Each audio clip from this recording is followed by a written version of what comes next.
कहानी की शुरुआत एक महिला हन्ना से होती है जो अपने खेत में काम कर रही होती है। तभी एक घबराया हुआ आदमी जिसका नाम जोसेफ था भागता हुआ उसके पास पहुंचता है और पुलिस से बचाने की गुहार लगाता है।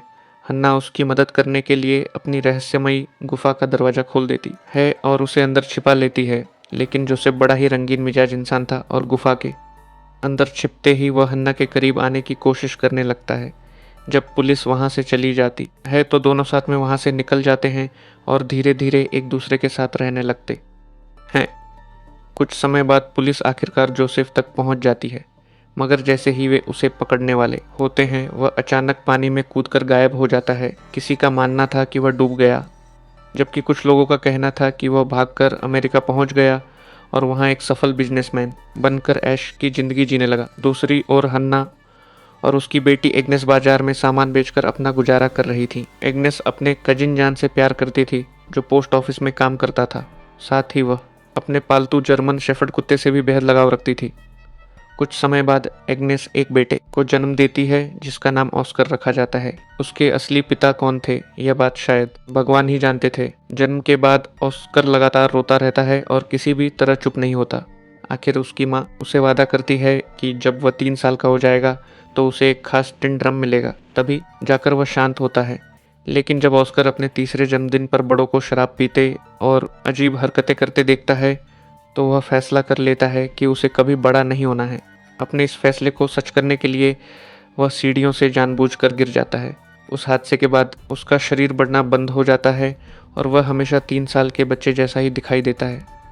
अपने टिन ड्रम को भी कभी खुद से अलग नहीं करता। अगर कोई उससे वह ड्रम छीनने की कोशिश करता तो वह इतनी तेज चीख मारता कि आसपास के कांच तक टूट जाते। समय बीतता है और ऑस्कर की उम्र 6 साल हो जाती है, लेकिन उसका शरीर अब भी 3 साल के बच्चे जैसा ही रहता है। डॉक्टर भी उसकी इस हालत को देखकर हैरान थे। परिवार के लोग लगातार यह समझने की कोशिश करते रहते हैं कि आखिर वह बड़ा क्यों नहीं हो रहा। उधर एग्नेस हर गुरुवार शहर जाया करती थी। वह ऑस्कर को एक दुकानदार के पास छोड़ देती और खुद जान से मिलने चली जाती। धीरे धीरे ऑस्कर को अपनी माँ और जान के रिश्ते के बारे में पता चल जाता है। यह बात उसे अंदर तक परेशान करने लगती है। कुछ साल और गुजरते हैं और अब ऑस्कर 12 साल का हो चुका होता है। एक दिन वह अपने माता पिता के साथ सर्कस देखने जाता है। वहाँ कुछ बौने कलाकारों को मंच पर प्रदर्शन करते देख उसके माता पिता को लगने लगता है कि शायद ऑस्कर भी उन्हीं की तरह है।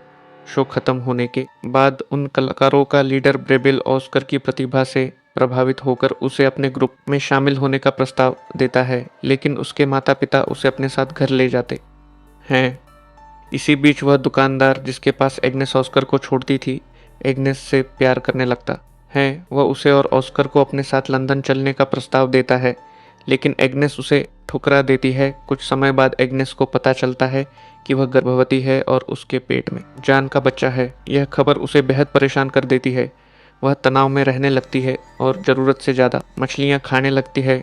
आखिरकार फूड पॉइजनिंग कारण उसकी मौत हो जाती है। उसका पति इस बात से ज़्यादा परेशान नहीं था कि बच्चे का असली पिता कौन है।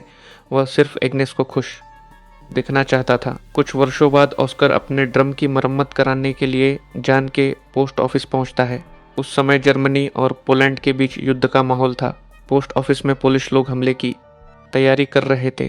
तभी जर्मन सेना वहां धावा बोल देती है। इस हमले में जान मारा जाता है, जबकि ऑस्कर किसी तरह बच निकलता है। इसके बाद एक दुकानदार अपनी दुकान पर मारिया नाम की 16 साल की लड़की को काम पर रखता है। मारिया दुकान के साथ साथ ऑस्कर का भी ख्याल रखती है। धीरे धीरे ऑस्कर को उससे लगाव होने लगता है। हालांकि मारिया को यह यकीन ही नहीं होता कि ऑस्कर वास्तव में उसकी उम्र का है, क्योंकि उसका शरीर अब भी एक छोटे बच्चे जैसा दिखता था। एक दिन जब दुकानदार शहर से बाहर होता है तो ऑस्कर और मारिया एक दूसरे के काफ़ी करीब आ जाते हैं। समय के साथ दोनों की नज़दीकियां बढ़ती जाती हैं, लेकिन फिर ऑस्कर को पता चलता है कि मारिया का एक और आदमी के साथ रिश्ता है। यह बात उसे बहुत दुख पहुंचाती।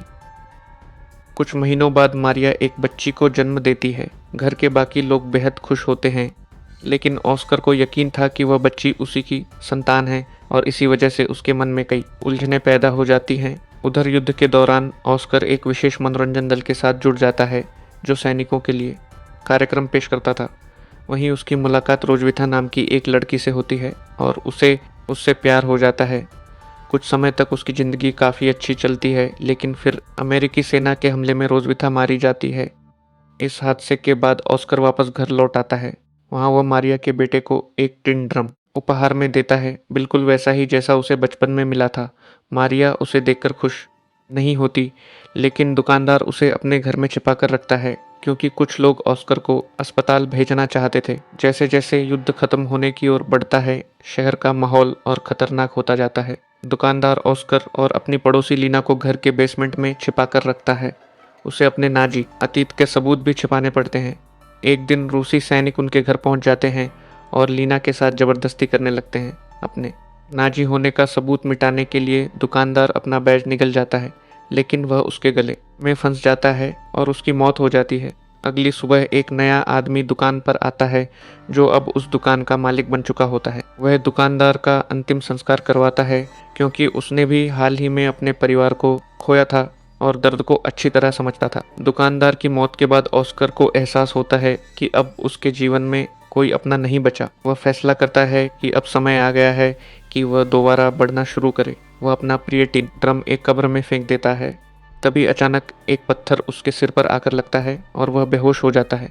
आसपास मौजूद लोग बताते हैं कि अब ऑस्कर का शरीर आखिरकार बढ़ना शुरू हो गया है। फिल्म के अंतिम दृश्यों में हम देखते हैं कि लगभग सभी लोग शहर छोड़कर जा चुके हैं। ऑस्कर को यह भी एहसास होता है कि उसकी कांच तोड़ देने वाली चीखने की शक्ति अब खत्म हो चुकी है। अंत में हन्ना वहीं रह जाती है जहां से कहानी शुरू हुई थी, और इसी के साथ यह अनोखी कहानी समाप्त हो जाती है।